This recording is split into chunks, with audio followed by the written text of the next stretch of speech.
Okay.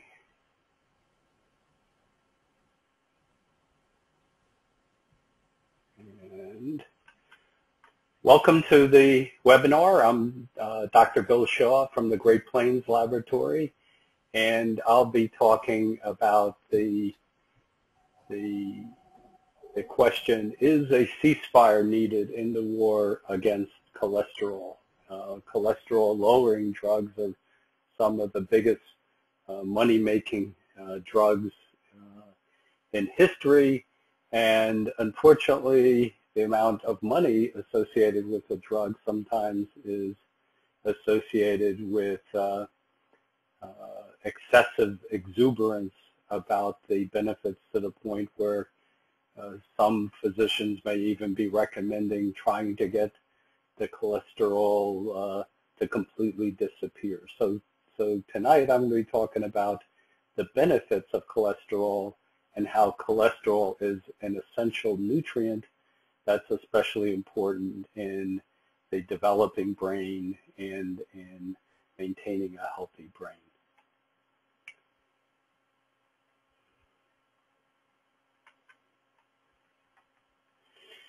So one of the very interesting book I came across was a one by Dr. Dwayne Graveline, who is a former astronaut as well as a physician with a master's in public health, and he's now written several books about the side effects that are associated with the statin drugs, and the statin drugs being used to reduce cholesterol.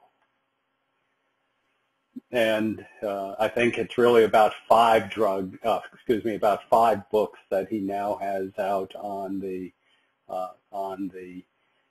benefits of cholesterol and the toxic effects of the common statin drugs. So one of the most compelling stories that Dr. Graveline talks about is that he was in the Air Force, and in the Air Force, because he was in the astronaut program and so forth, he periodically had to have physicals that included laboratory tests. So Dr. Graveline did the test, and they told him he had an elevated cholesterol. Now, when people talk about cholesterol or elevated cholesterol, they're talking about the total cholesterol, which includes the three types of cholesterol. There is LDL cholesterol, HDL cholesterol, and VLDL cholesterol. So when people talk about cholesterol, they're talking about all of these. So his value was elevated, not a tremendous amount, but they said you need to take this common statin drug, which lowers cholesterol, and I'll be talking in a short while how the statin drugs work. And after he had taken it for a while, he had gone out and walking in the woods, and when he came back to his house, he didn't recognize it.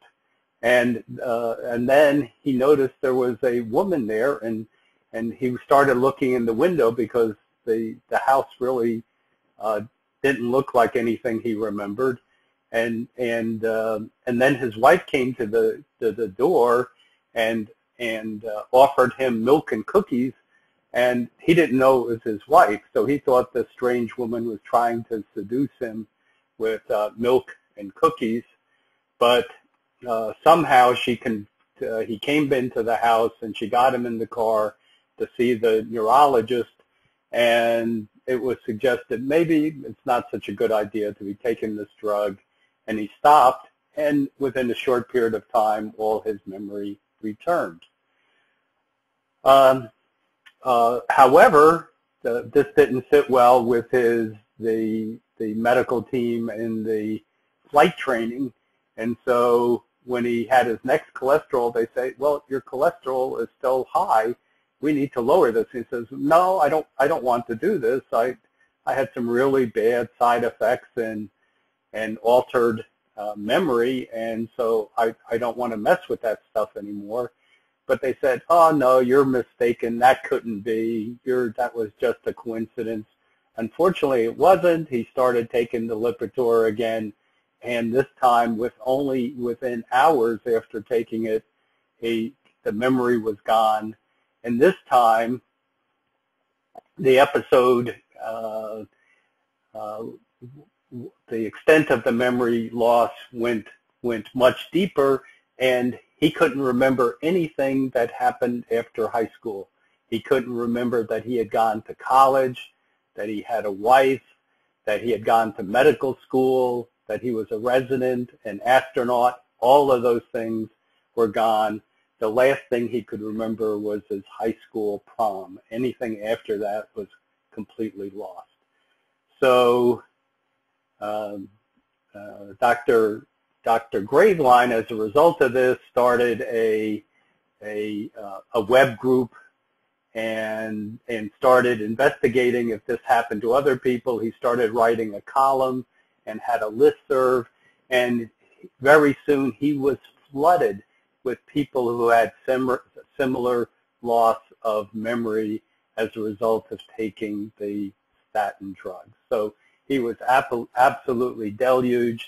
He had an airline pilot who wrote in anonymously to say he had completely lost his memory in the middle of the night in the middle of the Atlantic Ocean as the pilot of a large passenger plane. So that was a very scary thing, and these things are very common. There was the CEO of a large company who started taking statin drugs, and he, in essence, was ousted because the memory loss was so severe from taking the statin drugs.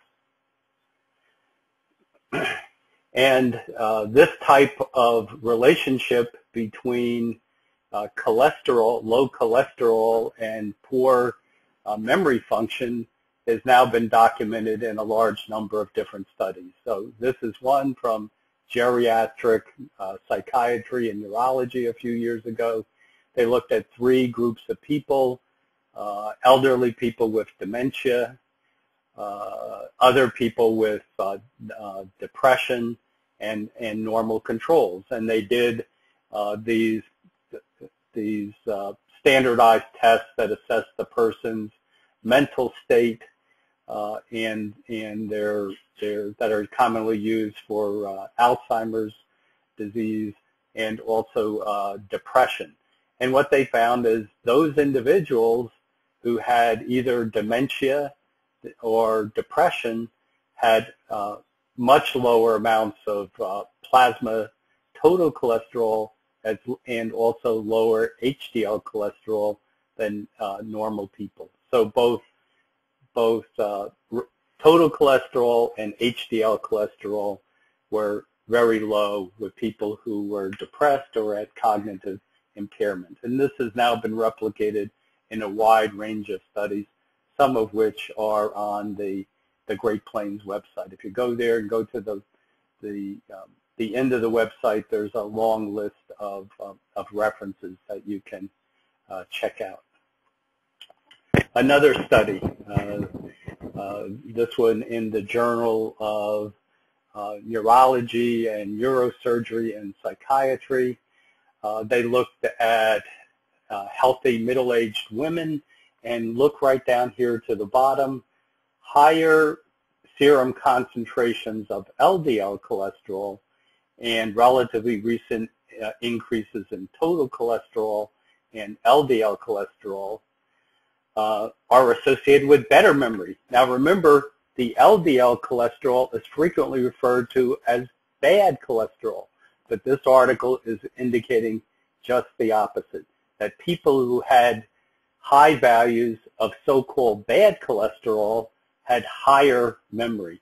So the terms good and bad may depend on which side of the pharmaceutical divide that you're on. If you're a pharmaceutical salesman, of course you want to call the LDL the bad cholesterol, when in fact it's now been proven that LDL cholesterol is extremely important in transporting needed cholesterol into the brain, and also that it enhances the immune system. So both increased LDL cholesterol, bad cholesterol, and increased total cholesterol associated with much better memory in middle-aged women. Another one, this was in the Framingham study, which was a very large study of people who were being evaluated for the relationship for cholesterol and heart disease. So it was found that those who had the lowest cholesterol, and in this study, the lowest cholesterol was about the group that was around 200, which a lot of people think that is that you should have give statin drugs till everybody is lower than this, but they found that people who, in this study, the 200 was the lowest. Most of the people had much higher values, 260, 280. They found the people who had the lowest cholesterol had the worst performance on cognitive tests of word similarities, word fluency, attention, and concentration. All of these abilities were best in people who had the higher cholesterol, the cholesterol values that people that drug salesmen are saying you need to reduce these kind of values.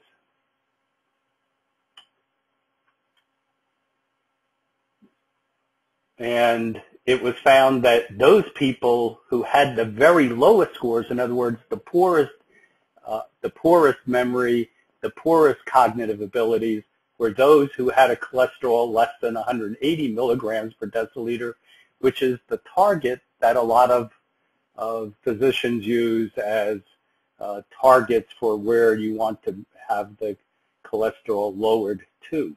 And in fact, this is showing just the opposite, that your mind and your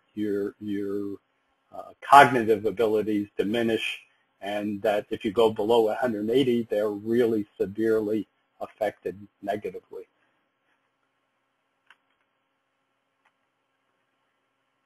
Okay. Another study, and the topic changes a little bit. What I'm talking about in this slide is aneuploidy. What aneuploidy means is that the number of chromosomes that are in the cell. So humans have 23 pairs of chromosomes, which means a total of 46 chromosomes in normal cells. However, when cells divide, they sometimes make mistakes, so the person may have 45 chromosomes or 47 chromosomes. So these are cell divisions that are taking place after we're conceived, during fetal development, or during childhood, adult, or even old age, that some cells continue to divide, and as they divide, they make mistakes. So very interestingly, they found that two diseases, one is a neurologic and immunologic disease with a very long name of ataxia telangiectasia, and the other one is in Alzheimer's. And what they did is they looked at brain samples, presumably at autopsy, of people who had died of these diseases, and they found that those individuals who had this severe neurologic disease with ataxia, meaning very poor balance, imbalance all the time, that they had a very high percent of abnormal aneuploid cells, the cells that don't have the right number of chromosomes. Remember, 46 is the right number. Either too much or too little both cause problems. And for example, people who have cancer commonly have these abnormal number of chromosomes in their cancer cells. So what they found is that in people with Alzheimer's disease, the percentage of total aneuploid cells wasn't that different, but when they looked at one specific chromosome called chromosome 21, the same one that's abnormal in Down syndrome, that individuals with Alzheimer's disease had 10 times the amount of of abnormal chromosome-specific abnormalities compared to individuals with normal. So those with Alzheimer's had 6 to 15% of their brain cells had abnormal amount of chromosomes compared to only 0.8 to 1.8. So roughly 10 times as many abnormal cells, and indicating that this abnormal cell division is a common hallmark of severe neurologic, neurodegenerative diseases. So why could this be? So Experimental Cell Research, Volume 300, the authors studied the process of cell division, and what they found is that if the individual was starved of cholesterol, it was much more likely that abnormal cells would be formed, and if they supplement with cholesterol, it completely stopped these adverse effects, indicating that the abnormal cell formation is one of the things that is associated with cholesterol deficiency. By the way, these abnormal multinucleated cells, where the cells may have 10 or 20 or 30 nuclei in one cell, are also a characteristic of HIV or AIDS infection, and it's found those individuals who have the most severe form of AIDS also have the lowest values of cholesterol. Now I want to turn to how the statin drugs work and how they affect the cholesterol pathway. So this is a very important pathway. This is the biochemical procedure by which the body forms cholesterol, and this goes through virtually all the higher all the mammals and reptiles and so forth. Use basically the same biochemical pathway. You start with simple molecules like acetyl-CoA, and they become progressively larger until you produce a relatively large cholesterol molecule at the end. So cholesterol metabolism is extremely complicated. So I'm giving, this looks complicated, this pathway here, but the true pathway is much more complicated. It's estimated there are at least 200 different biochemical factors that alter the cholesterol pathway. So it's an extremely complicated one, and this is just the rough outline of one of the most well-known cholesterol synthesis pathways. So your body takes acetyl-CoA, and this is an important aspect, which is these raw molecules to make cholesterol can come from sugar or carbohydrates, they can come from fat, and they can come from protein. So virtually any food can raise a person's cholesterol, and there's a tremendous number of things that regulate this. One of the first enzymes in the cholesterol pathway is called HMG-CoA reductase, and this is the enzyme that is inhibited by all the statin drugs. For those of you who like the natural therapies, you may remember there's like a red rice extract that is supposedly natural, but I just want to warn you that even though it's natural, the red rice cholesterol treatment also alters the same enzyme. So even though you have this natural agent for regulating cholesterol, there's no benefit over that other than the fact that perhaps it might be cheaper than the statin drugs, but it does exactly the same thing, which is inhibit the HMG-CoA reductase. So if the statin is present, this first step in cholesterol synthesis is inhibited. The important thing to know, though, is that in addition to inhibiting the production of cholesterol, there are many other products that come from the same pathway, such as isopentenyl pyrophosphate, which modifies a transfer RNA that prevents the genetic code from being misread. There are geranyl pyrophosphate, which alters the abilities of different proteins to perform their function. There are products that produce heme A, an important protein in the mitochondria that's involved in producing energy, a supplement, a biochemical cofactor called dolitol, and coenzyme Q10 are all produced in this pathway. So when the statin drugs are used, all of these intermediate compounds may also be affected. In addition, this pathway also produces a cholesterol-like molecule that forms vitamin D. And then, of course, the last step in the procedure is cholesterol itself, which is used for many different biochemical functions. It's been found that in individuals who use drugs like statins that inhibit this first step in cholesterol synthesis called HMG-CoA reductase, that there is a significant decline in coenzyme Q10.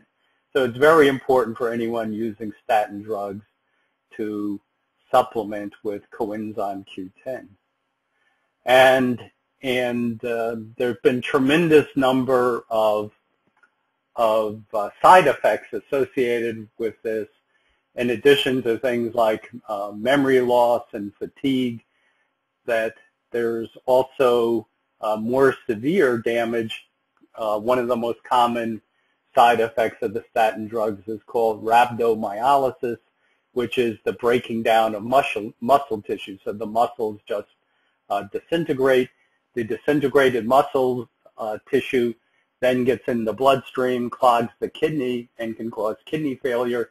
And if you look on the internet, there's a wide number of these different law firms that are just specializing in individuals who have had severe side effects from the statin drugs. A colleague of mine in Texas, who's a general practitioner, says 50% of the patients in his office are there due to the side effects of statin drugs. He said virtually all of them have low cholesterol, they're extremely fatigued, and they're almost always depressed. And so the success of the statin drugs financially is counterbalanced by the tremendous number of people who suffer as a result of the excessive use of these in individuals who may not even require them. Another substance I mentioned, the heme A, the formation of this substance is inhibited by the statin drugs, so that the energy production in the mitochondria does not function right. And of course, that can be the reason that many of the people taking these drugs have extreme chronic fatigue. Now I want to turn to the subject of autism. So I'm going to start with discussing a genetic disease in which most of the individuals have autism, and then I'm going to switch to individuals who have typical or regular autism, in that they don't have any known genetic cause of their autism. But starting with this disease called SLOS, you can see something about how cholesterol is an essential element for the brain function and all of neurologic functioning. So first of all, SLOS stands for the initials of the physicians who discovered it, Dr. Smith, Dr. Lemley, Dr. Opitz, and S stands for syndrome. So it was found, the cracking of the mystery of SLOS was was resolved by finding is that all of these individuals had extremely low cholesterol. Some even had zero cholesterol, and this is the total cholesterol. So they had no detectable cholesterol in the blood, and some of the people who've listened to the pharmaceutical ads might think, oh, this is extremely healthy, but it was just the opposite. Those who had the extremely low amounts of cholesterol typically died shortly after birth or after a few weeks, or had really terrible infections and also malformations. And this is a typical inborn error of metabolism in which they can't work the last step in cholesterol synthesis. So there's a deficiency of the final enzyme in cholesterol synthesis due to an alteration in the DNA that codes for the particular enzyme. And because of this genetic block, this is just like what is called a log jam. So if there's a narrow place in the river and logs are floating down, they all accumulate upstream from where the log jam is. And so this is the upstream molecule called 7-dehydrocholesterol. So this is the molecule in the next to last step of cholesterol synthesis. This is the molecule that can't be converted by individuals who have the SLOS disease. And the thing that caught my attention is that 75% of the individuals with this disease were on the autistic spectrum in one study. It was found that a very high percentage, something like 98 or 99% of individuals with this have an abnormality in the toes, so that the second and third toes are joined together. And just like in autism, many of them have lack of speech, severe behavior abnormality, frequent temper tantrums, hyperactivity, violent outbursts, destruction of property, self-mutilation. The thing that is different than autism is that they have high sensitivity to ultraviolet light, and so they can't go outside very effectively. And the reason is because the high 7-dehydrocholesterol absorbs ultraviolet light, and then the person it's like a reverse sunscreen. So instead of the sunscreen blocking the sun, the 7-dehydrocholesterol concentrates and focuses sun, causing more skin damage and so forth. This is the Y-shaped toe in SLOS, and an interesting story here is my former secretary was preparing a handout of the slides, and all of a sudden I heard her screaming, and when I went to see what it was, she was yelling, "That's my toe. My toes are like that." So these Y-shaped toes are present in virtually every person with SLOS, but there are some people who have the Y-shaped toes that don't have SLOS.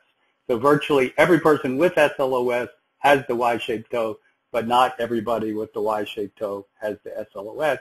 But if you have a child, or you know of someone who has a child, they definitely should be worked up for this cholesterol deficiency, because it's an extremely easy test to do, and you can rapidly find out if there's a problem. So in one of my seminars in Mexico, somebody jumped up and said, "That's my son's toes exactly," and he indeed had the SLOS. But it is only present in a small portion of all people with autism, even though the majority of people with SLOS have autism. The converse is not true. So cholesterol values are extremely low in SLOS, but some of them can be near the normal value. So look at the cholesterol, which is the total cholesterol in the center column.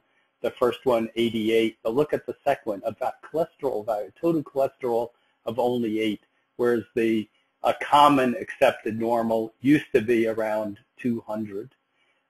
So the values are extremely low, but you see one of the individuals was probably had a value that was similar to a lot of people listening to this seminar tonight, 142. So there's a wide range, but all of them are on the lower side. And again, cholesterol and total cholesterol are pretty much interchangeable. So if you take those data and plot it on a graph, I'm looking at one of the common values for cholesterol, and these are in units of milligrams per deciliter. So this is a little bit complicated. If you're tuning in Europe or so forth, they use different units. I apologize, I didn't make those changes, but you can get the units that are commonly used in Europe on the Great Plains website. So after looking at hundreds of tests, hundreds of studies of cholesterol, I pretty much came to the conclusion that cholesterols below 160 are associated with virtually every undesirable disease. So I decided that that would be the value that I would choose as being low. So if you choose that as the value of low, and this is in milligrams per deciliter, 100% of the children with SLOS would be below 160. And if you use the cutoff of 100 as being extremely low, which other studies have also used as extremely low, 50% of individuals with SLOS would be extremely low. The Great Plains then looked at individuals on the autistic spectrum who didn't have SLOS, and again found a very high percentage, not as high as an SLOS, but these are individuals with just regular autistic spectrum disorder. 57.5% had low cholesterol, whereas 17.5% had extremely low cholesterol. And these values were very similar to a significant study that was done at Johns Hopkins. Johns Hopkins and a few other institutions are now involved in a double-blind, placebo-controlled study of the efficacy of using cholesterol supplements to treat autism. So this is the study done at Johns Hopkins, 100 samples, and they found 19% had extremely low cholesterol, very similar to the value of 17.5% done at Great Plains. And now a new study has been done in Turkey, found almost exactly the same percentage of children with in Turkey with autism had extremely low cholesterol also. Venezuela, a very high percentage, 2/3 of individuals with autism had low cholesterol, but interesting, in Venezuela, the percentage with extremely low cholesterol was not as high as in the United States or Turkey. What's very interesting is that the severity of the disease is inversely related to the amount of cholesterol. So as the cholesterol becomes higher, the severity of the disease is reversed. Those who had the most severe symptoms were those who had the lowest cholesterol, and of course I mentioned earlier, those with cholesterol values of 0 or 1 or 2, those individuals usually die within a few weeks of birth. So the rationale was, if cholesterol deficiency causes SLOS in some of the autistic symptoms, could it be reversed by feeding cholesterol? And so this is one of the studies that were published, and using very large amounts of cholesterol for treating SLOS. And this is a summary of the benefits seen with this in this study. So many of the children started to walk for the first time if they were crawling prior to this. Those who were older and could walk but couldn't run, many of those started to run for the first time. Their coordination improved, their motor coordination. There were some individuals who were 6 inches lower than average, and some of them went into a pronounced growth spurt just shortly after the cholesterol supplementation was started. Like some children with autism, but not all, some children with SLOS had extremely common rates of high infection. So this falls in line with the fact that cholesterol is a extremely important substance for the immune system, and I'll be showing some examples of that just a little bit later. So once cholesterol supplementation, the number of infections dropped dramatically. The ultraviolet light sensitivity decreased. They became more alert.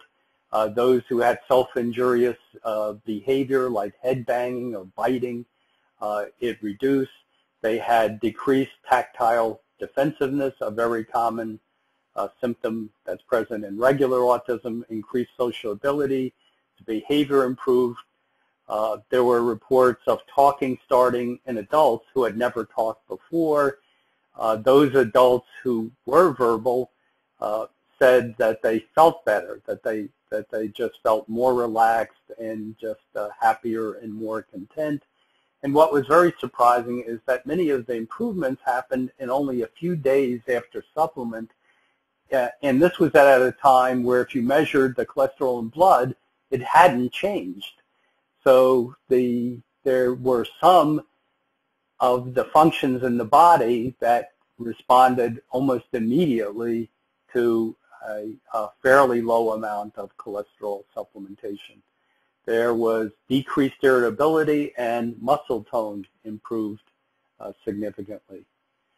One of the factors I've been very interested in is why Candida causes neurologic effects in children with autism or PDD or attention deficit. And I think the reason may be is that the Candida produces a steroid called ergosterol that inhibits the same enzyme that's defective in SLOS. So in essence, if the person has a severe Candida overgrowth and there's overproduction of ergosterol, the ergosterol prevents the conversion of the 7-dehydrocholesterol to cholesterol.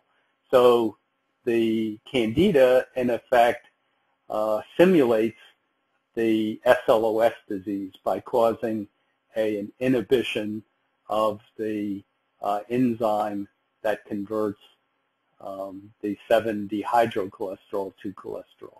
So instead, if the enzyme produces a compound called brassicasterol when the Candida fungus is present.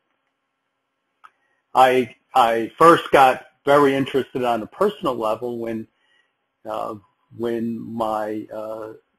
because of an incident of my stepdaughter. My stepdaughter was in a special ed school for mostly with children with autism or Down syndrome. And as you can see here, a lot of the time she was very happy, even though she is a very severely affected girl with the diagnosis of Rett syndrome. But at one time she started coming back from school with notations in her notebook, in her backpack, that said she's not doing very well, she's not participating in the class activities, and she's doing very poorly, and she seems very unhappy, and she started coming home and going to bed very early, and finally it got to the point where she would come home and get off the bus at 3 o'clock and then immediately go to bed and then sleep all night. And I kept wondering what the heck is going on. And a few days later, I went down to breakfast, and my wife was crying at the breakfast table and said, there's just something wrong with Paulina, and nobody's going to figure it out, and I think maybe she's going to die, because she just got progressively more and more lethargic and unable to do anything. And so because the good thing about working for a laboratory is, of course, we have a giant pile of lab tests. And as I went through it, I noticed that she had egg allergy. And so I asked my wife if she had, because of the egg allergy, had she reduced the eggs in the diet? And she said, oh, yes, I completely eliminated the eggs because of the egg allergy. Well, the time when Paulina began to deteriorate and become extremely lethargic and sleepy was exactly when the eggs were eliminated from her diet. So all we needed to do was put the eggs back into the diet, and she came to life again. So now she gets eggs or purified cholesterol on a regular basis. So what are some of the foods that are high in cholesterol? I mentioned the eggs, and eggs are one of the best sources. So 2 egg yolks have 500 milligrams of cholesterol. Sorry, vegetarians, but there's no cholesterol at all in plants. So no matter how many vegetables you eat, you'll never be able to raise your cholesterol. And I think that's probably one of the reasons that vegetarians, even though there may be some health benefit, are more subject to infectious disease. As a matter of fact, it's found that vegetarians are something like 3 times more likely to get tuberculosis, because cholesterol is a stimulant of the immune system. So bacon also has cholesterol. One of the best sources of cholesterol is brain, and it's because the brain makes more cholesterol than any other organ. So this is throughout the animal kingdom. Most people don't want to eat brain, and there's a lot of cultures where brain is used as a food, and it could be very useful if you have the stomach to be dealing with it. Also, liver of any source, whether it's cow or pork or chicken, also is very high in cholesterol. If you don't want to deal with these things, you don't like them, or your child doesn't like them, there is now purified cholesterol available from New Beginnings Nutritionals, and I put down the website, www.nbnus.com. This doesn't require a prescription, but it does require a physician authorization. So you just need your physician to say, I've checked out this person's cholesterol and it's low, and I want to supplement them, and then you can purchase this. If you don't have a physician who you think is amenable to this, there is a service available so that you can get a consultation with the physician. You can get the lab test, and then you can get your lab test checked, and then the physician will authorize the use of cholesterol. And this website is called GetSonicCholesterol.com. So it is Get, G-E-T, Sonic, S-O-N-I-C, cholesterol, all, of course, in one giant word, .com. The cholesterol is highly purified, and each capsule is 250 milligrams, which is equivalent to 1 egg. To give you some idea of the amounts of cholesterol that were necessary in the SLOS, some of the children had to eat 40 eggs a day, and that's 40 eggs a day, in order to bring their cholesterol up to a low normal value. So cholesterol is not something that rises usually very fast. and we have a small percentage of people, and it seems like they have a resistance to the cholesterol increasing. To give you just some ideas of some of the reactions, this is from the neurologist. The neurologist said there was a marked reduction in anxiety in a 17-year-old girl with autism.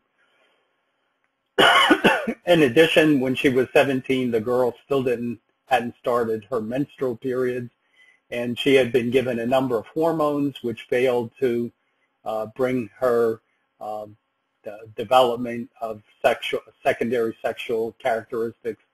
But once they started giving her the cholesterol supplements, the girl had normal menstrual periods for the first time.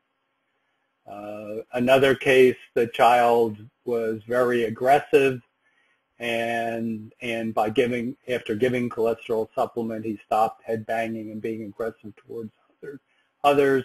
In addition, he started to spell for the first time. She wondered maybe this was just coincidence, so she stopped giving for a week, and the child again became extremely aggressive, so she restarted, and the aggressive behavior is under control. Some of the other reports, the child had a cholesterol of only 111 prior to taking the cholesterol supplement, and he did much better. He understands and follows verbal commands. He learned to give himself a drink from the cup. He learned to climb the stairs and feed himself with a spoon. He smiles and laughs. And the mother says, at 12 months of age, my son would be best described as catatonic rather than autistic. He was extremely severe. Another one, the eye contact and social interaction was improved. And another dramatic decrease in aggression at school overnight. So this goes along with what had been seen in the SLOS studies of significant benefits. His teachers and therapists all asked what we were doing. He's allergic to eggs, but we couldn't have given him enough eggs to make a difference anyway.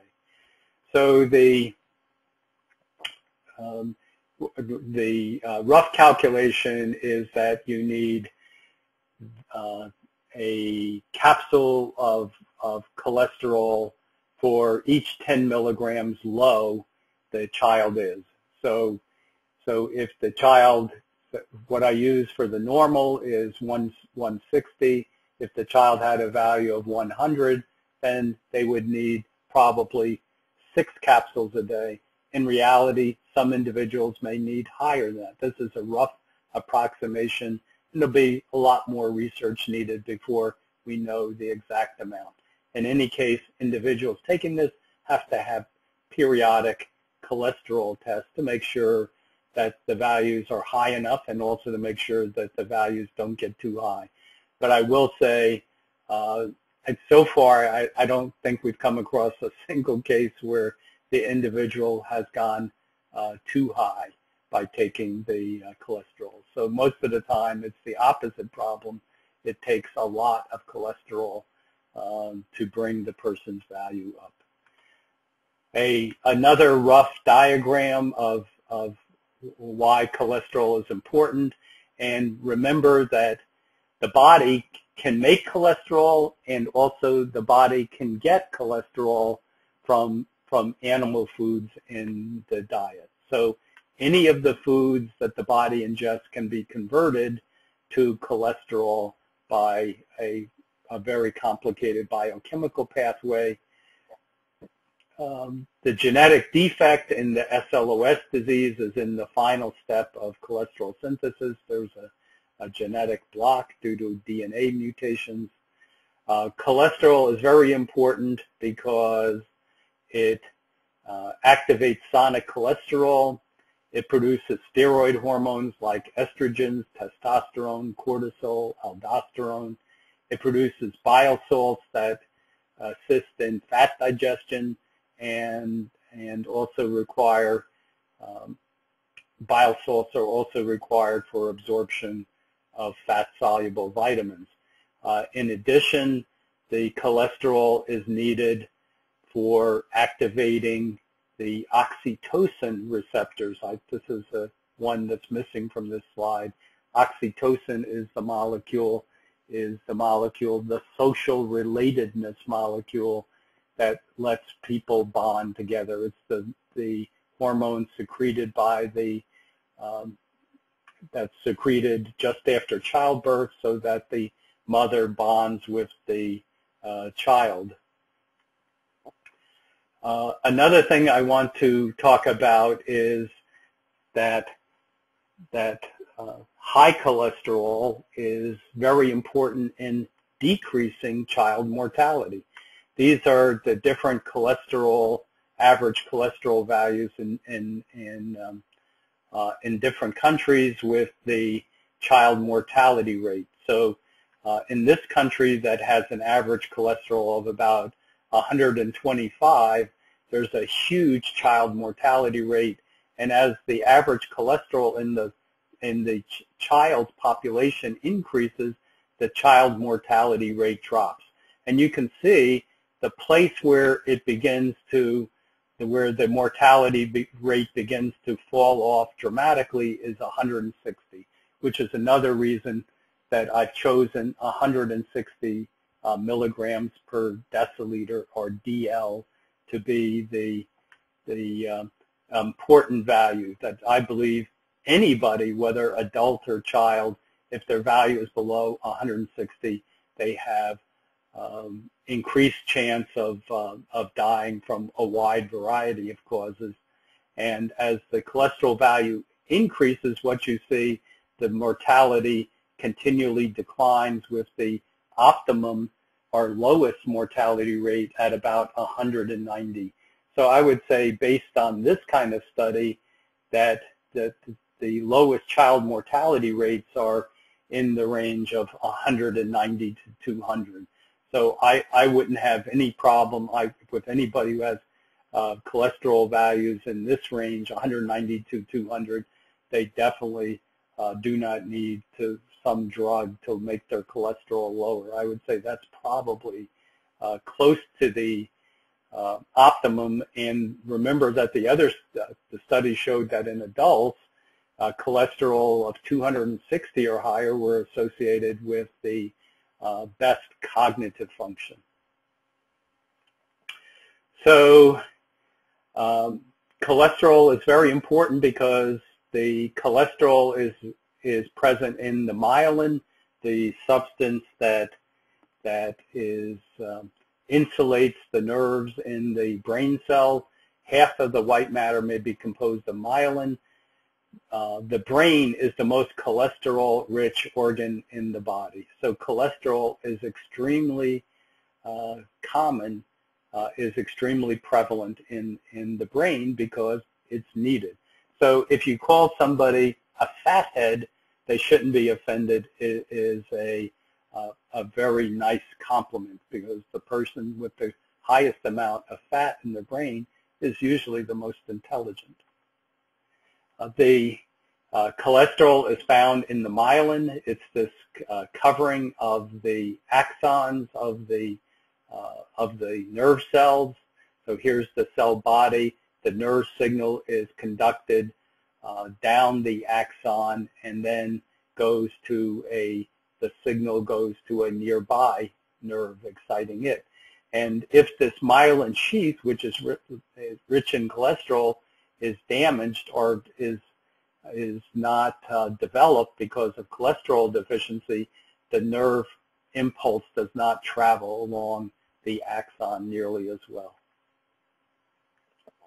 The brain cholesterol is found in the cell membrane. So this is showing the cell membranes are fatty acids, phospholipids, and the cholesterol is dissolved in there. These are a survey or a summary of the risk from low cholesterol, meaning cholesterol below 160, increased cancer, chronic fatigue, violent behavior, aggression, increased susceptibility to tuberculosis, meningococcus, increased anxiety and suicide, depression and bipolar depression. In individuals who are more than 70, those individuals who have the highest cholesterol have the lowest death rate. Individuals who have low cholesterol have doubled the death rate in individuals older than 70. There's an increased rate of stroke, cataracts in children. The children with the lowest cholesterol are much more likely to be suspended from school because of inappropriate behavior. Drug addicts are unable to kick their habit if they have low cholesterol. And you can get all the references on the Great Plains website. Now I want to turn to a molecule with the very strange name Sonic Hedgehog, and I'll start with showing you what a hedgehog is, this furry little mammal that has these bristles. And this particular protein was named after a video game character because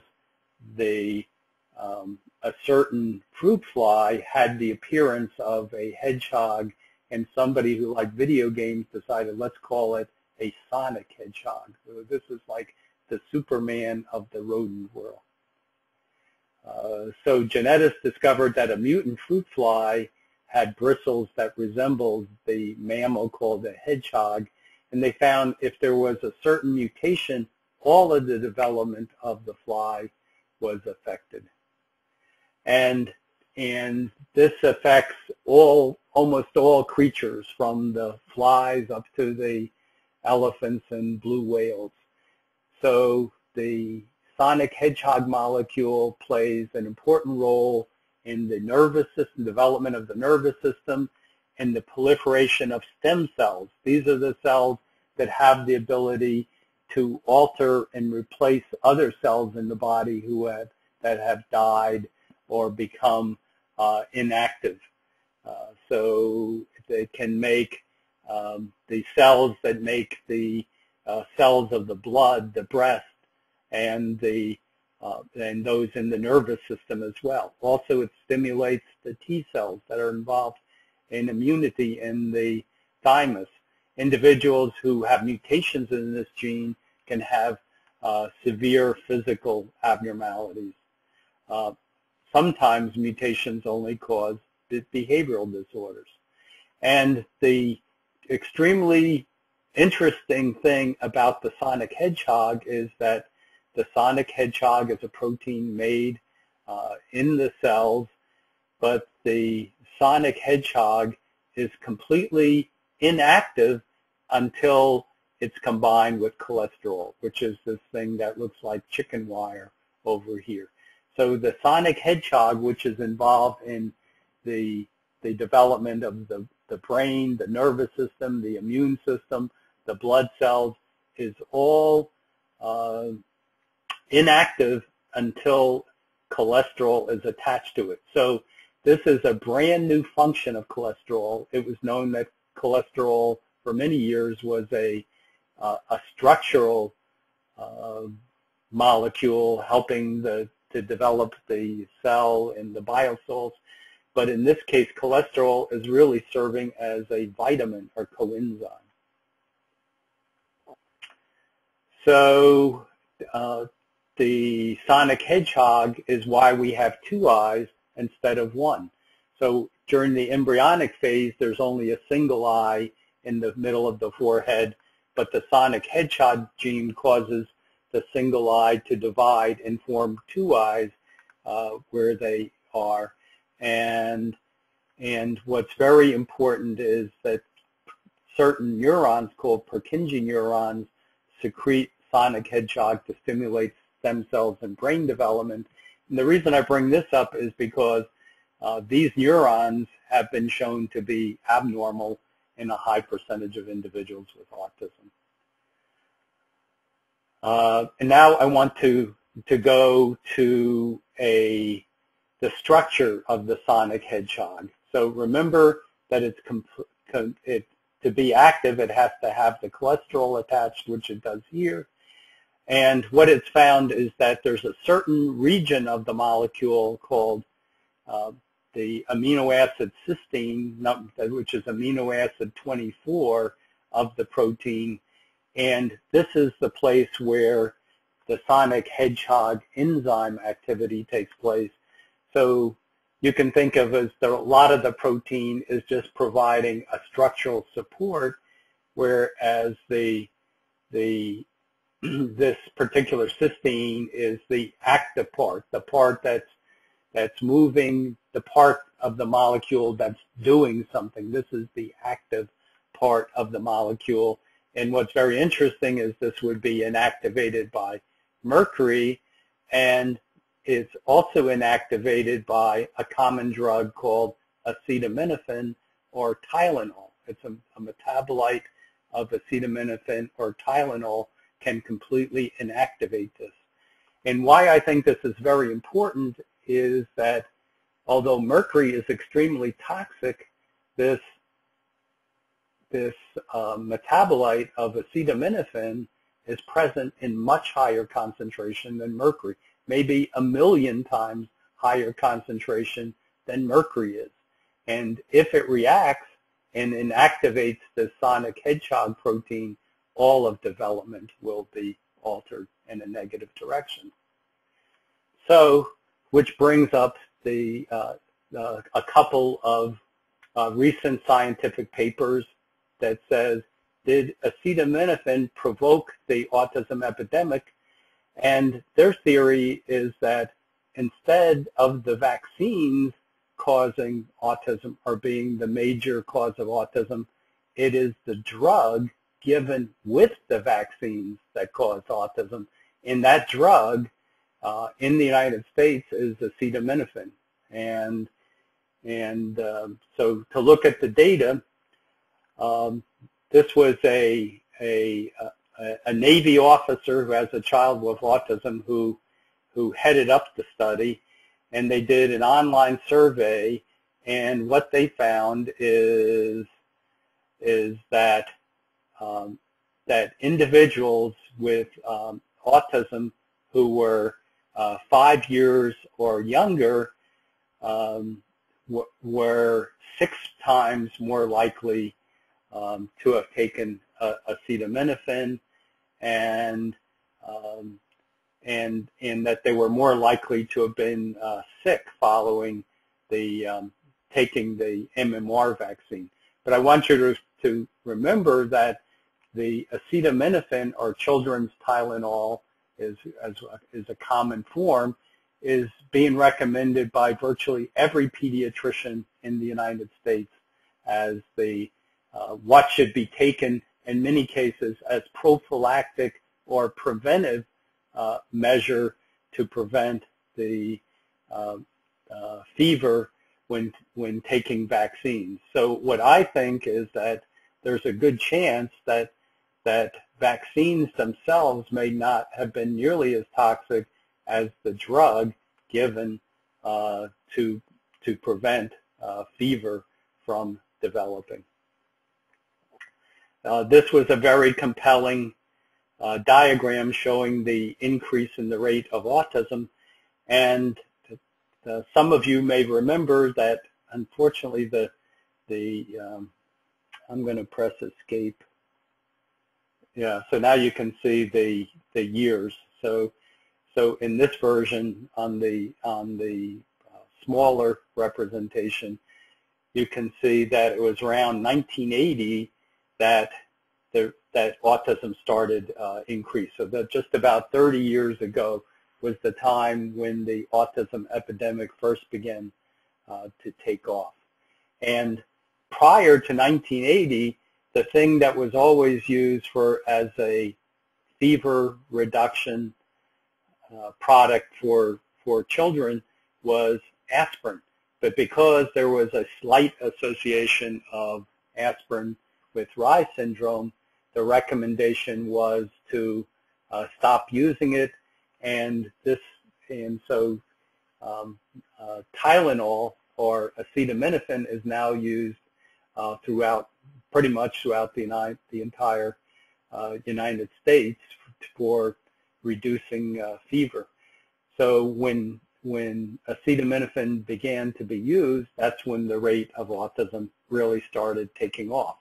And autism went very high up until the time there was a terrorist event in which a deranged individual loaded Tylenol capsules, that's the brand name of acetaminophen, loaded the Tylenol capsules with cyanide.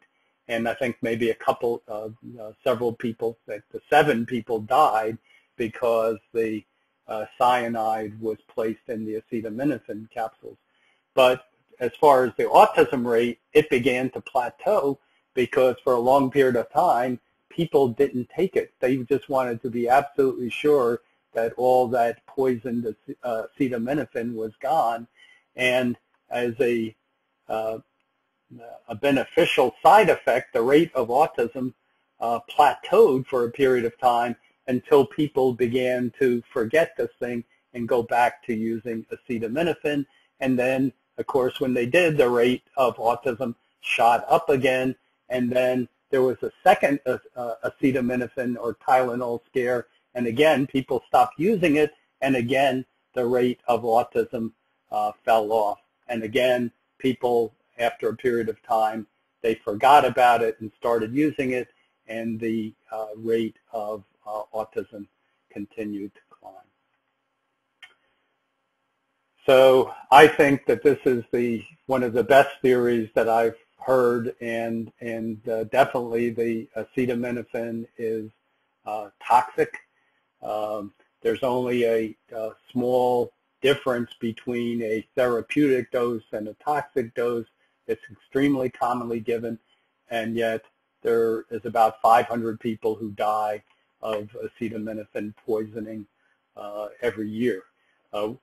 The fact that is an additional fact that makes me think that it's plays a major role in the autism epidemic is that in Germany, acetaminophen is not a favored drug, and ibuprofen is used.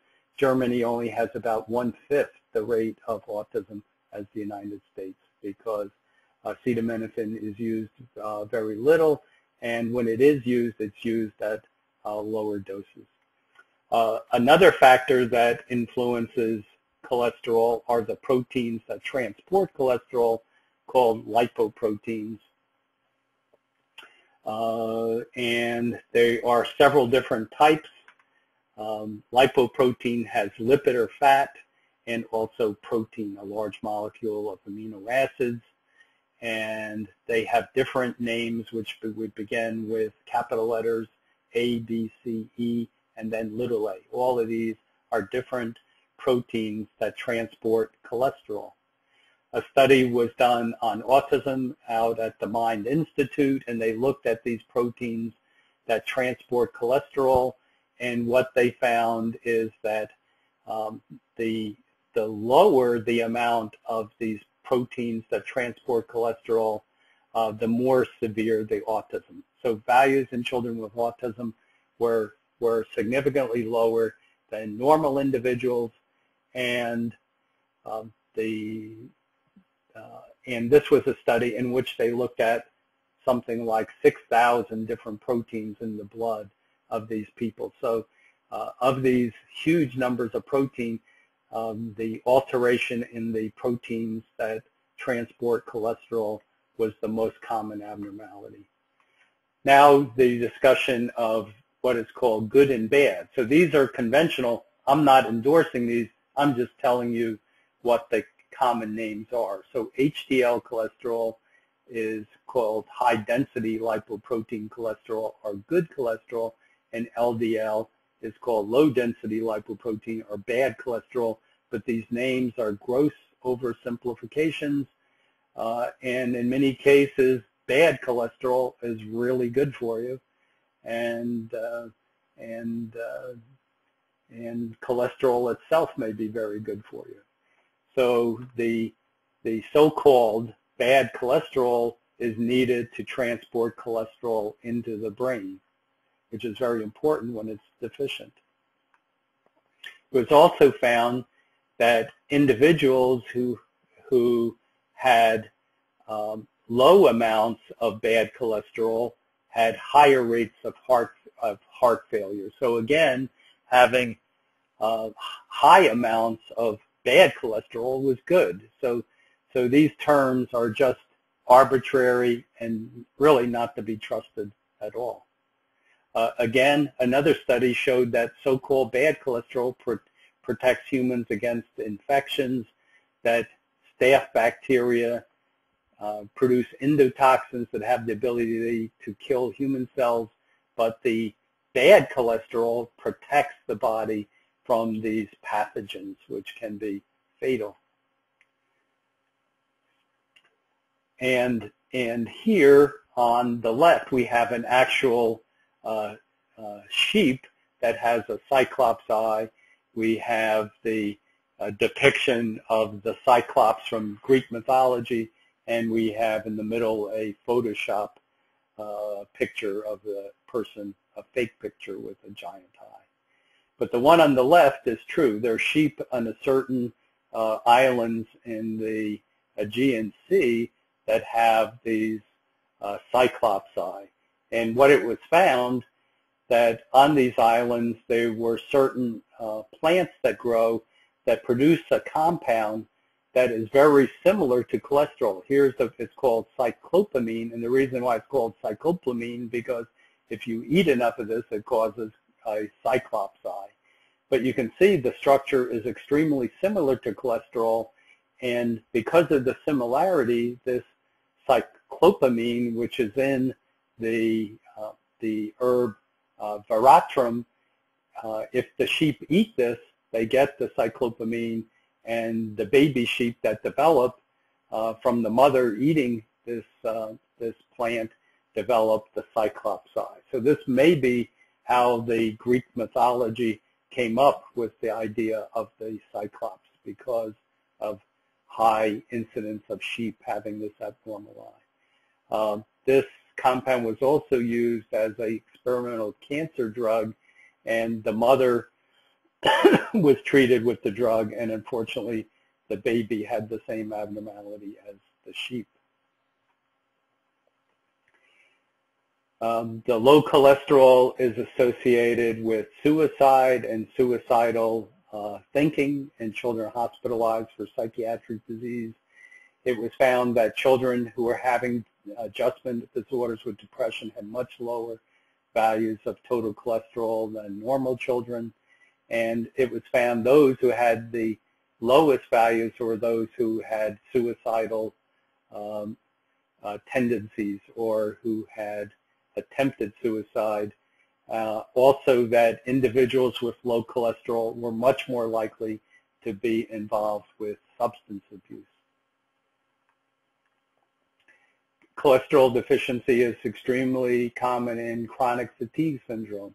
This was studying 4,000 patients, and it found that 2/3 of patients with chronic fatigue syndrome had extremely low cholesterol values.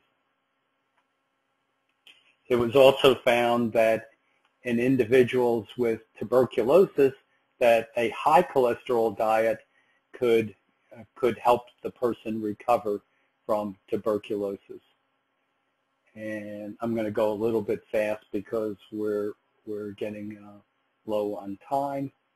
But in any case, studies have shown that cholesterol is necessary for the functioning of the white blood cells, certain ones called the macrophages and lymphocytes, and that the study shows that when individuals were put on a high cholesterol diet containing a lot of eggs, those who were on the high cholesterol diet recovered from the tuberculosis much faster, so that their lungs were free of the TB germs. It was also found that that individuals with low cholesterol had a much higher incidence of cancer, and this was true of all types of cholesterol, the total cholesterol, the HDL cholesterol, and LDL cholesterol. If they had low values, they were much more likely to have leukemia and Hodgkin's disease. It was the same kind of relationship was found in endometrial cancer, that there was a 3- to 4-fold increase in risk of cancer in individuals who had the lowest cholesterol values. In adults who have suicidal tendencies, it was found that there is individuals with low cholesterol were much more likely to have suicidal tendencies or to attempt suicide, and the findings imply an association between low cholesterol, suicide, and depression. The same thing for Parkinson's disease. Those who have low values of so-called bad cholesterol were 3 times more likely to have Parkinson's disease. So the kids have committed some infraction. They're on the long walk to the principal's office, and one asked the other, can she really have him throw us into a dank, dark dungeon where we won't see the light of day until we're old and gray? And what it's found is this walk to the principal's office is associated with low cholesterol. Those individuals with the lowest cholesterol were much more likely to have problems. So it was found that non-African American children with cholesterol below 145 were almost 3 times more likely to have been suspended or expelled from school. So drug abuse is also associated with cholesterol. Not only is low cholesterol a risk factor for developing drug abuse, but for those who have low cholesterol, it's much harder to rehab successfully, which may be the reason that all these models we see in the press are always going in and out of rehab because they're are so skinny that their cholesterol values are so low that the low cholesterol produces a type of mindset or mind functioning so that they have greater difficulty in getting out of rehab. So those individuals with low cholesterol were much more likely to be unable to kick the habit, and it was found that those individuals with the highest cholesterol were much more successful in kicking the habit. So a very nice graph. Individuals with high cholesterol, about 90% of them were still free of cocaine after a year. Those who had cholesterol less than 160, only 50% of those individuals underwent successful rehabilitation. The same thing with heroin. Individuals with the heroin addicts also have significantly lower values of cholesterol and HDL cholesterol. Violence and anger also have a pronounced association with low cholesterol. So it was found that monkeys that consumed a low cholesterol diet were more aggressive, less affiliative, and had lower values of the serotonin metabolite in the cerebrospinal fluid than their high cholesterol counterparts. So a direct association between serotonin, the feel-good molecule, and cholesterol. The lower the amount of cholesterol, the less serotonin activity was present. It was found that in mothers who had low cholesterol were much more likely to have a baby with problems, either a small head or a baby who was smaller than usual, much more likely to have a preterm baby. So getting toward a summary here, cholesterol has very important activities. Cholesterol is needed to activate Sonic Hedgehog. Cholesterol is needed to activate a G protein that makes the serotonin receptor work. Cholesterol activates oxytocin receptors that enhance social interactions. It produces all the steroids that are necessary for sexual development, cortisol in dealing with stress, aldosterone dealing with mineral balance. It also produces the bile salts that are involved in fat digestion and absorption. In addition, it is a structural component of myelin, which is needed for nerve functioning. So cholesterol has an extremely important function, and we could also add here, cholesterol is important in cell division. It helps to make sure that when cells divide, that each cell gets an equal number of chromosomes. So what you want is each cell to end up with 46, not one cell to have 47 and the other 45. So cholesterol is also involved in making sure that cell division happens such that there is a normal distribution of chromosomes to the daughter cells. So the summary, cholesterol is an essential nutrient, although humans can make some in their own body. Cholesterol deficiency is associated with preterm delivery, abnormally small head. It leads to increased infections and higher incidence of almost every psychiatric disease and social ill. The optimum cholesterol appears to be between 160 to 200, although some of the studies when an adult show that cognitive function was even higher with the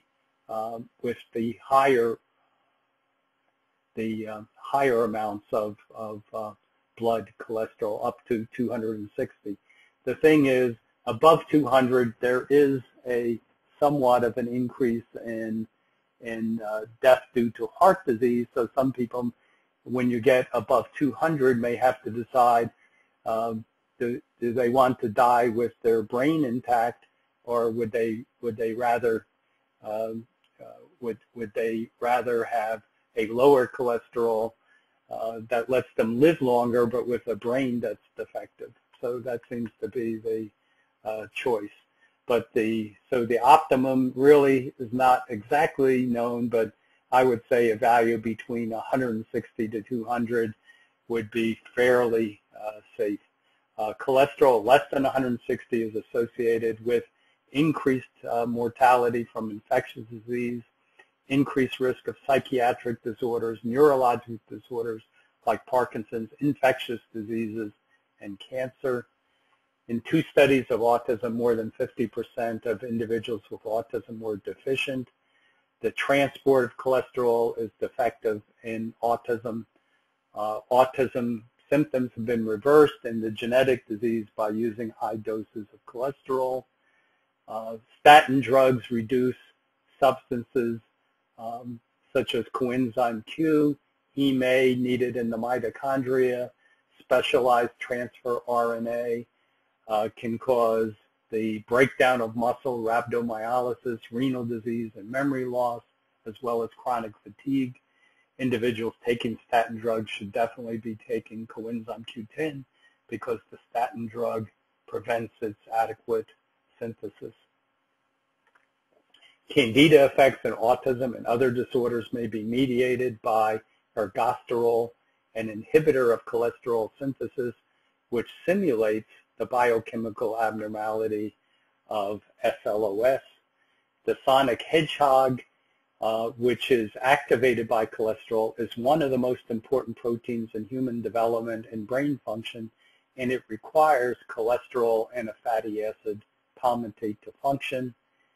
And as far as the relevance to autism is that the active site of the Sonic Hedgehog is likely inhibited by an acetaminophen metabolite, a common drug used for both babies and children. And I think that this is a very compelling hypothesis and perhaps the correct thing. And if this is true, it should be easy to reduce autism back to its pre-1980 pre-1980 incidence simply by stopping the use of acetaminophen completely in children. It wasn't used hardly at all prior to 1980, and there are a lot of different substitutes that can be used. So it seems like a very valid answer to me. So thank you very much, and I'll see what I'll answer some questions now. Okay.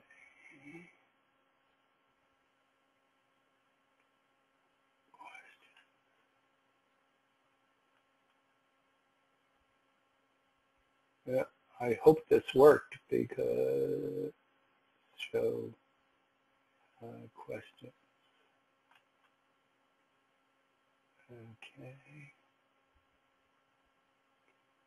Okay, now I found the right button. Okay, so there's a lot of questions.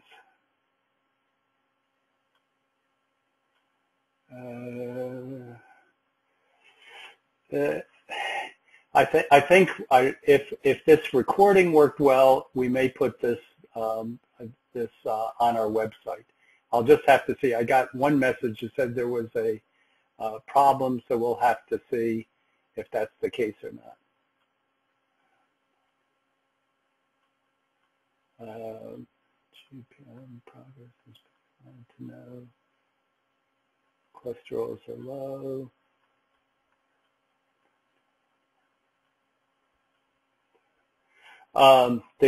You just have to do a lab test. There's a question about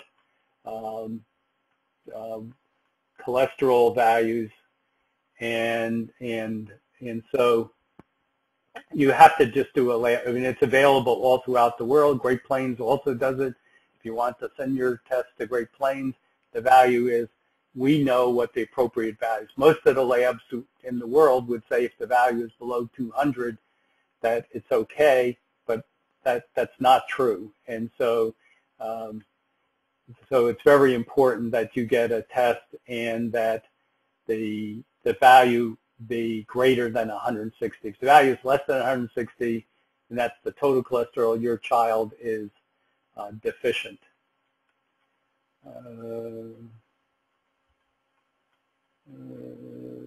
My son thinks that it might be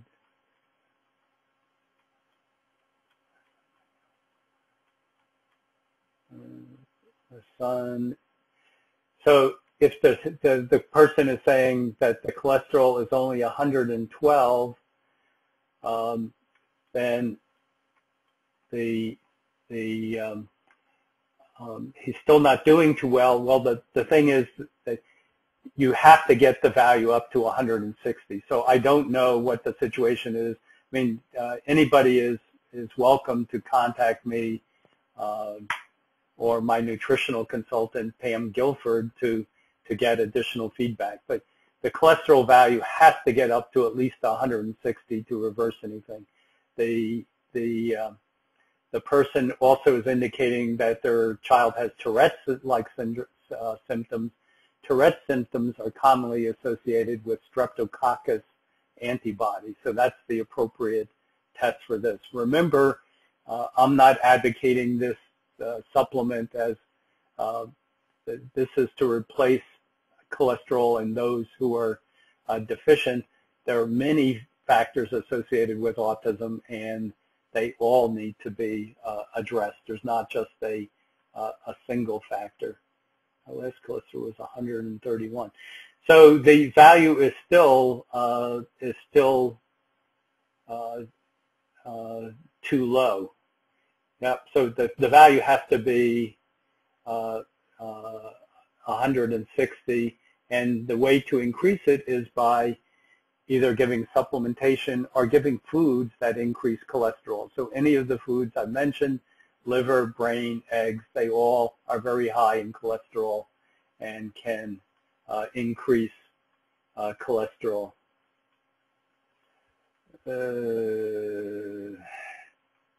I'm sorry about the low volume. I should, I guess, that maybe there was some problem, but I didn't have any feedback. I had someone who was listening to this who was checking on this, but so I don't know if this was just for a particular computer or whether there was a problem with a lot of people. If there was, I'm sorry. I apologize. I'll ask for feedback earlier.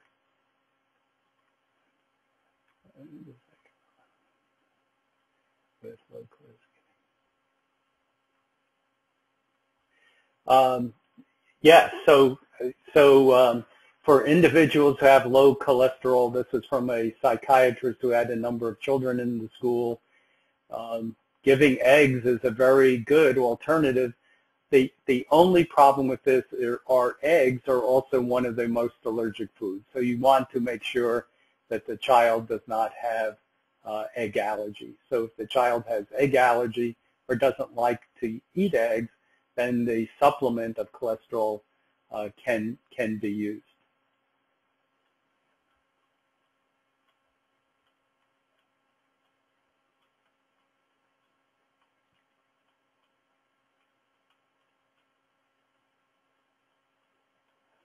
So another question about what can be done for the individual who has is way underweight and things like that. So the low cholesterol could indeed be a big factor, as you saw in the SLOS, that some of the children had a growth spurt of up to 6 inches after being supplemented with the cholesterol. So if the child is extremely behind in height or weight, the cholesterol supplement can be very useful. And the question: any association between low cholesterol, between MS and ALS? I think I have seen some articles on those as well, but I'm not positive. I would think it's very likely, since I've seen this associated with most neurologic disease, that the cholesterol is definitely something that you should be looking at if you have either ALS or MS. I would definitely be getting a total cholesterol, and again, if the value is less than 160, consider dietary intervention to increase that. I want to emphasize the value of 160. You can use that value throughout the ages. So you can look at that as a value in children as well as in adults. If you remember the graph on child mortality, the child mortality didn't get to a decent level until the average population of children reached a value of 160. So 160, I feel very confident that that can be used as a decision value in both children and adults on the decision to increase the child's cholesterol either by dietary supplementation or taking nutritional supplements.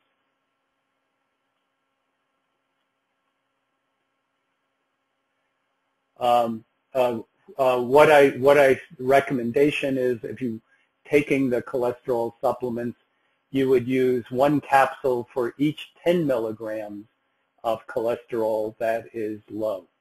So if your cholesterol was 150, as I mentioned, the lower limit of normal is 160, so that would be 10 points low. So you need 1 capsule for every 10 points low. If your child or yourself were 60 points low, then you would need 6 capsules. If you or your child's cholesterol value were 100 points low, you would need 10 capsules. So you take your child's value in milligrams, subtract it from 160, and then drop a 0 or divide by 10, and that's the one. So for every 10 milligrams low, you need 1 capsule or 1 egg or some other product that's high in cholesterol, like liver or um, or other substance. And for those who have for those who want to do this, the best thing, of course, is you can get in contact with New Beginnings. If you have a physician, once your physician has approved it, the New Beginnings can give you the additional counseling, and also if you don't have a physician familiar with this, you can go to the GetSonicCholesterol.com, where a physician can arrange for you to get cholesterol testing, review it, and then make recommendations for it. So you need a physician's assistance if you're in the United States. And for those who have other questions, of course, you're free to contact the laboratory by either email or by telephoning and contacting us. You can contact New Beginnings, or you can contact Great Plains. Great Plains website is gplforyou.com. New Beginnings Nutritionals is ndnus.com. And I'll repeat these a couple of times. So just remember, just to repeat one more time, for every 10 milligrams below 160, 1 capsule of purified cholesterol or 1 egg extra per day would be required. If person's cholesterol is in the 400s, that's a different story. So people who have very high cholesterol, they do not want to take this, and they may in fact be in the groups that want to lower their cholesterol, and statins may be effective in people who have extremely high cholesterol values. I think after seeing all this data, I think if this were me myself, I don't think I would be taking cholesterol lowering drugs unless my cholesterol was above 260 or so. If it was above 260, I think I might consider the cholesterol lowering drugs, but I'd be very careful to make sure that my cholesterol didn't get too low, and I would also make sure I would be taking coenzyme Q10 on a daily basis, because that coenzyme is knocked out when you're taking the statin drugs. There's a very, it is low cholesterol. So a question again about MS, and what I strongly suspect is that the low cholesterol indeed is associated with the myelination problem. A number of studies have shown defective myelin synthesis in MS, and even though I can't quote an exact study, I'm almost positive I came across some, and so I would think it's very likely that low cholesterol could be a major factor in MS. And for any of the people out there who have MS or have a relative with it, I would strongly suggest that you get cholesterol testing, and you could contact the GetSonicCholesterol.com and ask for recommendations. To reduce fever, so one of the first things is fever is a benefit. So the question is, what do you do to reduce the fever? Well, the first thing is don't do anything to reduce the fever unless the fever is excessive. And there are a lot of physicians out there who say don't take fever-reducing agents if the fever is below 103. That is a healthy fever response. Fever stimulates the immune system to work better and to kill disease. A number of studies have shown when you reduce fever that the illness lasts longer and that the immune system doesn't work as effectively. And so I think a lot of people have overreacted, thinking that the slightest amount of fever is like a deadly thing or something like that.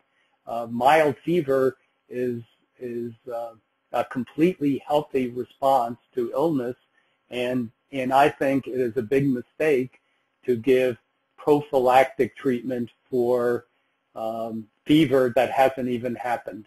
And especially now, since the survey that shows that the use of acetaminophen greatly increased the risk of autism. Those individuals who had taken acetaminophen were much more likely to develop that.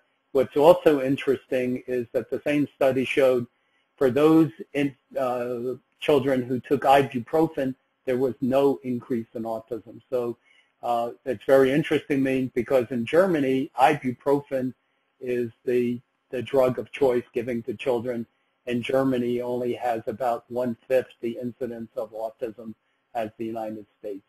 So I strongly suspect that the reason is that acetaminophen is used much less frequently in Germany, and this would be a nice follow-up study to look at autism incidence and the use of analgesics. And I think what I'd like to do at some point is to do a study in which individuals would voluntarily agree not to use acetaminophen in themselves or their children, and see if autism disappears.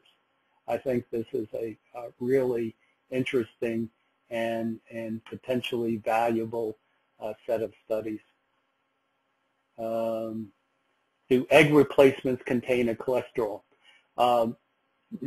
No, so they wouldn't be. It is the yolk of the egg that contains cholesterol, so the egg replacements that don't have the yolk, that are made just from the white, would be completely useless as far as cholesterol replacement.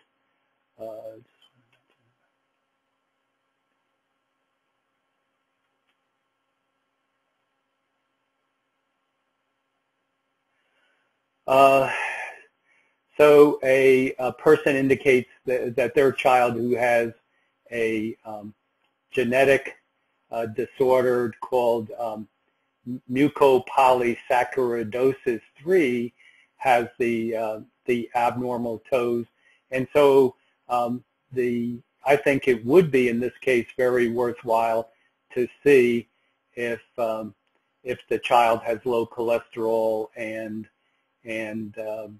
to consider supplementation if the values are low. Okay.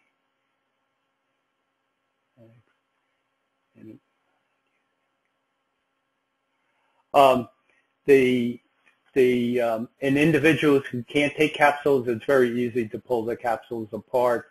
The cholesterol really is very bland. It's almost tasteless, and so you can mix it in with virtually anything or put it in applesauce. So it's not a problem at all. Unlike B vitamins, which are very bitter, the cholesterol is virtually tasteless, so it's not a problem at all. Yeah, and then a person asked again, just a confirmation, that 160 to 200 are acceptable numbers, although the adult studies also indicate that higher numbers are associated with better memory and cognitive function. And actually, a study found that in individuals over 85, those individuals who had the highest cholesterol had the highest longevity. So the whole war on cholesterol is somewhat directed by the financial incentive. The patient has a poor high cholesterol diet but still low cholesterol. What would you do? Now, okay, they're saying their child has a value less than 100, even with giving a low cholesterol diet. I just want to remind you that in the SLOS study, they had to give some children 40 egg yolks a day, in order to bring the cholesterol up to 100. So in some individuals, they will just have to be more aggressive in giving the amount of cholesterol in order to bring it up. So you're talking about perhaps using both eggs and liver, and maybe even considering brain supplement plus additional cholesterol supplement to bring the cholesterol values up. Why doesn't okay, very good question. Why doesn't acetaminophen affect all children? Okay, and this, if you remember, there was a study done by Rosemary Waring that showed that children who have autism have a defect in a process called sulfation. So sulfation is the main way acetaminophen is detoxified. But if the individual has this inability or lack of ability or somewhat disability in sulfation, they won't be able to detoxify acetaminophen, and so they would be much more susceptible. And then in relating it to autism is the other factor is that cholesterol is needed to activate the Sonic Hedgehog. So if the individual has low cholesterol, there's only a small portion of their Sonic Hedgehog that's active if they have low cholesterol. So a baby or child who has low cholesterol and also has this inability to sulfate, which a lot of kids with autism don't have, those individuals would be much more susceptible to having a bad reaction when acetaminophen is given.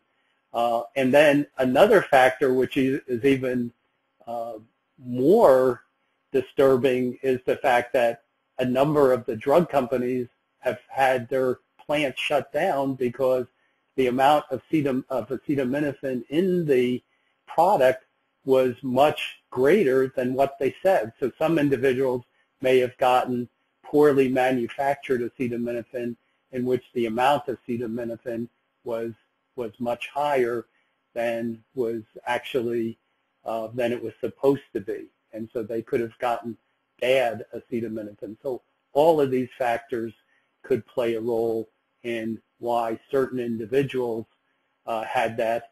And then there's also the factor that the parents may, since the acetaminophen is an over-the-counter product, that the parent loses track of exactly how much they've given to the child, and so that they give too much because, you know, they're getting up in the middle of the night, the kid is screaming, and so they reach it and they can't remember how much they did, but they know he's still screaming, so they give more.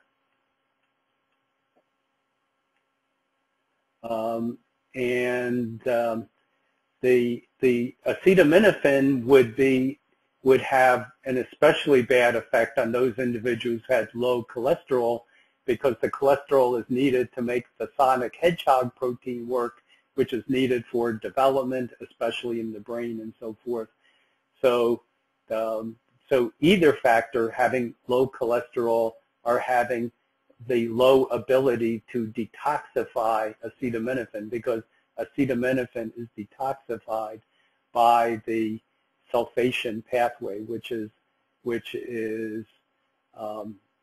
deficient in autism.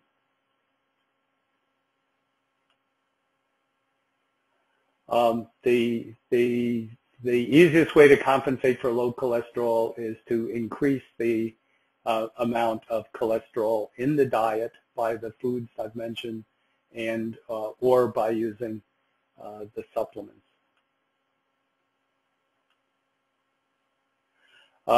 Here's a case where, okay, my child is 161. What should I do? Well, that's pretty much, I'm at the exact place, and I would like to give our daughter a much higher dose and get her, okay, what would happen if she were, if her value were 200 or 210 or 220?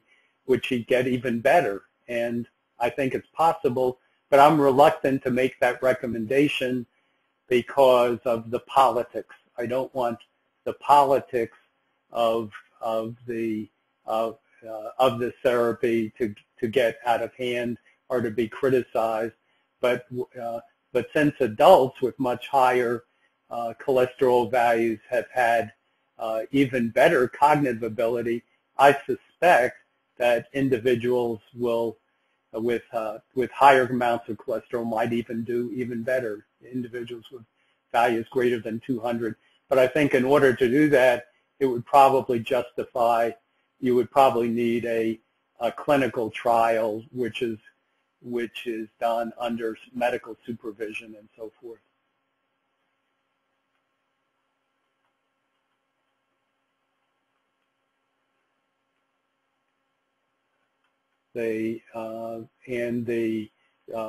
Just remember that the supplements are just the pure cholesterol available. It's called Sonic Cholesterol, and it's available from New Beginnings, nbnus.com. You can get the phone number. You won't be able to see it on the website, though. You have to call or email the company, and you have to ask your physician to authorize it for you, or go to the getsonicholesterol.com. All as one long word, getsonicholesterol.com. You can get the medical review, the testing, and then the recommendation. The same thing with ADD. Now, I want to emphasize is that what I suspect is that all of these individuals with all of in which the individual is low in cholesterol will all benefit, whether it's depression, bipolar, anorexia nervosa, psychosis.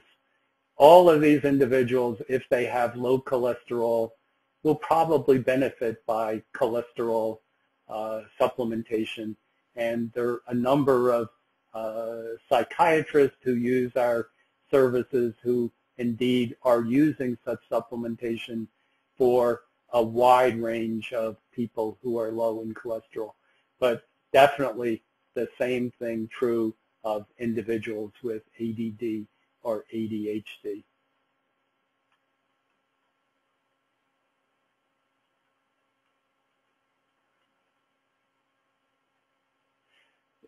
Yes, the question again about the 160, my feeling is that the number of studies is so large in both adults and children, and in both groups, values below 160 are associated with increased illness.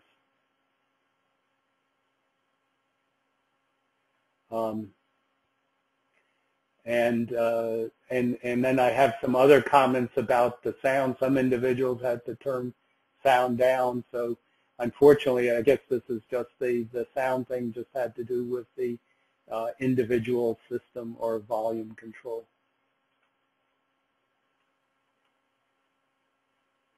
One individual saying he picked it up fine in Pakistan.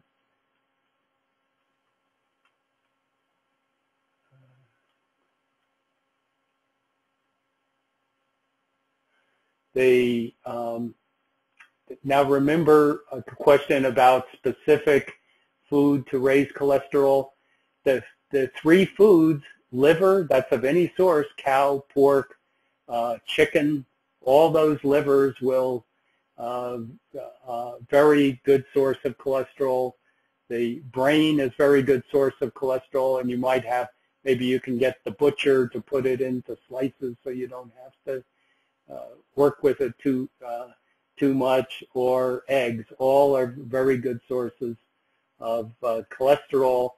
The problem is, in many cases, getting your picky child to eat it. And let's see, and now a question again about getting the copy. The intention is to make these available on the website, the entire conference, if it's been successfully recorded. And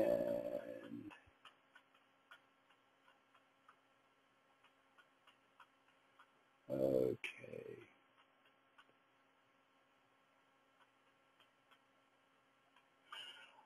Okay, I think maybe I think I've covered everything. So thank you all for coming. I think I appreciate all your questions. They were very good. And if you have additional questions, you can contact me at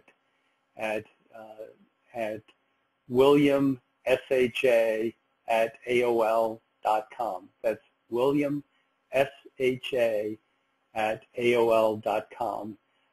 And again, remember the different websites where you can make inquiries. The New Beginnings has the cholesterol, nbnus.com. Great Plains offers the complete cholesterol testing, including the testing for the cholesterol transport proteins, and that is gplforyou.com. The letter G, the letter P, the letter L, the number 4, and the letter U.com. GPL, the number 4, U.com. So thank you all, and good night.